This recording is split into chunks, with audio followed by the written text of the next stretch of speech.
Welcome back to F1 Report, everyone. After the Eifel Grand Prix, I've seen the level of speculation and talk surrounding Alex Albon and his Red Bull seat go way up. So I want to discuss it.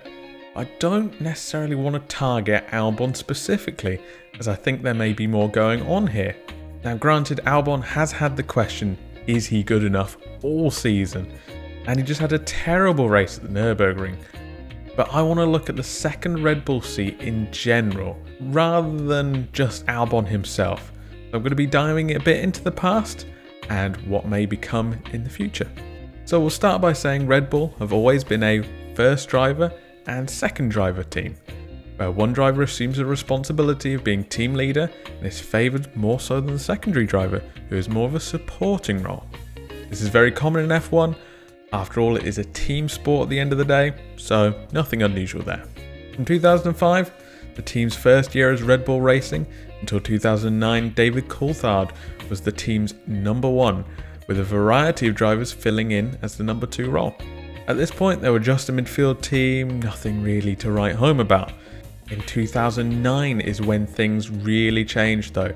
They suddenly shot up to second place in the championship with 153.5 points, up from 7th with 29 points the year before. They retained Mark Webber from the previous years, and now he'd been promoted to driver number one, with David Coulthard retiring. They'd also promoted a young and up-and-coming driver from Toro Rosso called Sebastian Vettel in the second seat. It only took a year for Vettel to take that number one seat from Webber, moving him back to number two, but Webber would still give Vettel a run for his money. Over the course of the next 4 years, Red Bull would hoover up championships as both drivers scored well and consistently. Everything going great so far. But at the end of 2013, Webber moved on and in came Daniel Ricciardo, another young prospect from Toro Rosso for the 2014 season.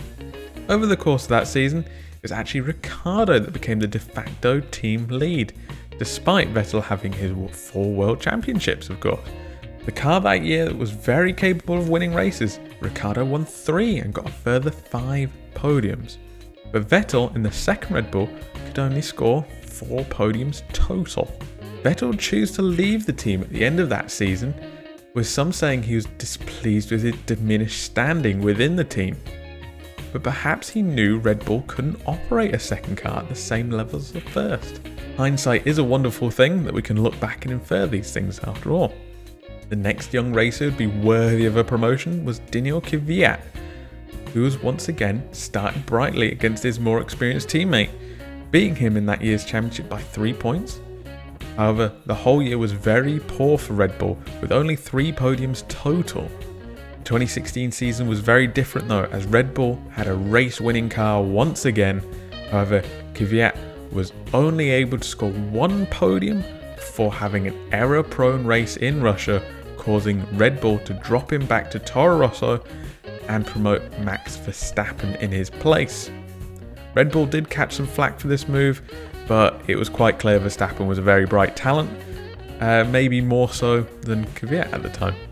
Verstappen immediately won the next race in Spain and secured a further 6 podiums, which almost matched his teammate Ricciardo, who had 1 win and 7 podiums. A very even split between the two drivers there.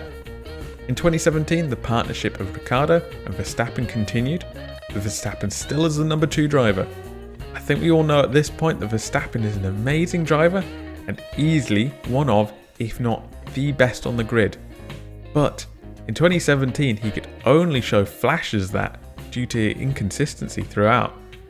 He managed to pick up 2 wins, but only had 2 podiums, whereas Ricciardo managed 1 win and 8 podiums.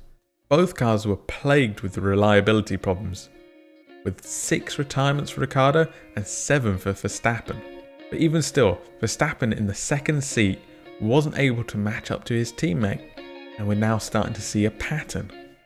In 2018, things swung in Verstappen's favour as he became the de facto number 1 driver, not necessarily because he was winning out on track. Ricciardo actually managed to pick up 2 wins in the first 6 races, but because his car was more reliable than Ricciardo's. Verstappen had 3 retirements that season, to Ricciardo's whopping 8. This allowed Verstappen 2 wins and 8 podiums that season, while Ricciardo could get nothing more than his 2 wins at the start of the season, and he was subsequently in that second seat.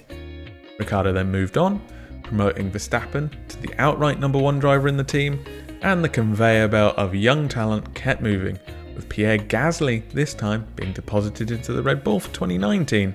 He was later switched at the Belgian Grand Prix 12 races into the season to be replaced by Alex Albon, a move that once again was criticised by most for Red Bull just not having faith in their drivers.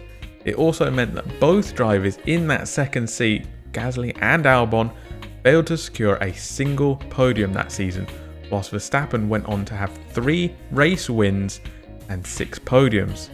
And now we're in 2020, the current season, where Albon has 1 podium to his name, and Verstappen a race win and 7 further podiums. Actually, at the time of writing, Verstappen has finished on the podium in every single race that he'd seen the checkered flag at. That's pretty impressive.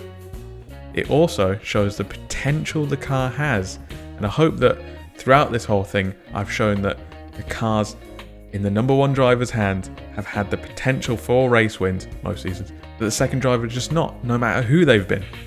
So what's going on here? Is it Albon underperforming? Quite possibly. Or is it also something a bit deeper? Maybe.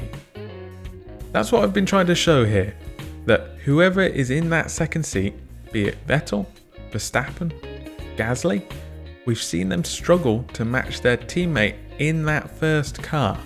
So that kind of points the finger back at Red Bull and starts asking the difficult question of why has the second car been consistently less able than the first, no matter who's been in there. Now, I did also promise to take a look at the future as well, so I won't leave you hanging there. Albon is not currently contracted to Red Bull for next season. Helmut Marko has said it's Albon's to lose, but he's also admitted that Sergio Perez and Nico Hülkenberg are options. Now, as we've gone through, you will have noticed that the majority of drivers have been promoted through Toro Rosso, now AlphaTauri. But the admission of Sergio Perez or Nico Hülkenberg is definitely a change there for Red Bull. So everything is up in the air right now, just a little bit. Of course, they also still have Pierre Gasly at AlphaTauri, who now has a race win to his name this season. Although I do think it is widely understood that he will not be promoted again. I actually saw some rumours about him sniffing around Renault in the future. Personally, I'm very torn. On the one hand, I want Red Bull to stick by their guy. I want them to keep Albon going and maybe fix some of the lingering internal problems that may have been highlighted in this video with that second seat consistency. But on the other hand, I would love to see Hülkenberg or Perez either one, fighting for race wins, which I think would be great. I think they both deserve that. I love them both to bits. Sign me up for that. Or number 2, they'd be proving, in my opinion at least, that Red Bull can't run a second car at the same capacity as the first. Perez or Hülkenberg, with their experience, would not only be a great indicator about that, but they could also be the ones to help fix it. What do you guys think? Have I got my tinfoil hat on a bit too much for this one? Or do you think it actually has some merit? Let me know in the comments, and I'll catch you in the next one.